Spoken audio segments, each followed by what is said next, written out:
Assalamualaikum warahmatullahi wabarakatuh.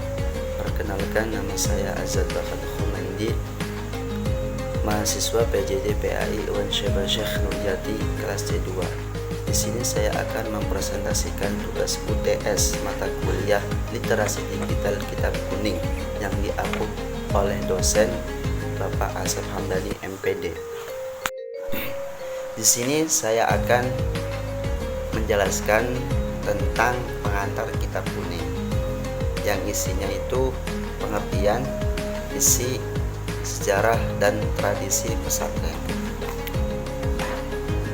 Adapun latar belakang, pesantren itu punya peran gede banget dalam ngelestariin ilmu Islam di Indonesia. Salah satu ciri khasnya pakai kitab kuning buat belajar. Nah, kitab kuning itu karya ulama zaman dulu, isinya macam-macam seperti fikih, tafsir, dan hadis. Bahasa Arabnya tanpa harokat, jadi butuh skill khusus buat membaca. Nah, ini bukan cuman buat mengajar, tetapi juga buat melestarikan pemikiran ulama. Penting nih buat kita yang mau paham Islam lebih dalam. Adapun rumusan masalah dan tujuan, di sini saya mengambil rumusan masalahnya. Yang pertama, apa sih kitab kuning itu? Yang kedua, isinya apa saja? Dan yang ketiga, gimana sejarahnya? Dan terakhir, tradisi belajarnya di pesantren gimana? Adapun tujuan, tujuan ini biar kita paham apa itu kitab kuning,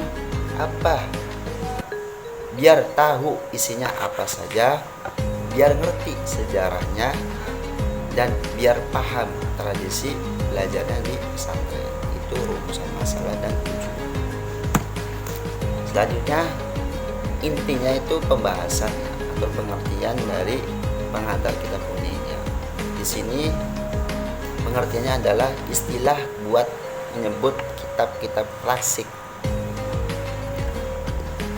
Nyebut kitab-kitab klasik Islam dalam ulama dulu. Biasanya ditulis pakai bahasa Arab tanpa harokat atau tanda baca. Makanya perlu kemampuan khusus buat baca. Kenapa disebut kuning? Karena dulu kertasnya sering berwarna kekuningan. Jadi sekarang sebutan umum buat kitab-kitab klasik di pesantren. Ini sumber utama belajar agama di pesantren buat nerusin buat nerusin ilmu dari ulama-ulama. Nah, dalam pengantar kitab kuning ini isinya apa saja sih? Dari bidang kajiannya. Kitab kuning itu isinya luas, bisa mencakup banyak bidang ilmu Islam. Contohnya, yang pertama ada ilmu fikih. Ilmu fikih ini ngomongin soal hukum Islam buat ibadah, muamalah, hubungan antara manusia, dan kehidupan sehari-hari. Itu ilmu fikih. Yang kedua, ilmu tafsir. Ilmu tafsir ini mengupas tafsir Al-Quran biar ngerti makna dan kandungannya. Yang ketiga, ilmu hadis. Hadis ini membahas perkataan, perbuatan, dan ketetapan Nabi Muhammad SAW serta sumber hukum kedua setelah Al-Quran. Yang keempat, ada ilmu tauhid atau akidah. Ini membahas soal keyakinan dan dasar-dasar iman dalam Islam. Yang kelima, ada ilmu tasawuf. Ilmu tasawuf ini ngomongin soal pembinaan akhlak dan penyucian jiwa biar dekat sama Allah. Itu ilmu tasawuf. Yang terakhir ada ilmu nahwu dan sorof.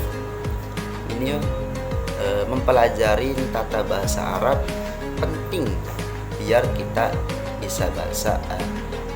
bisa baca kitab kuning dengan benar.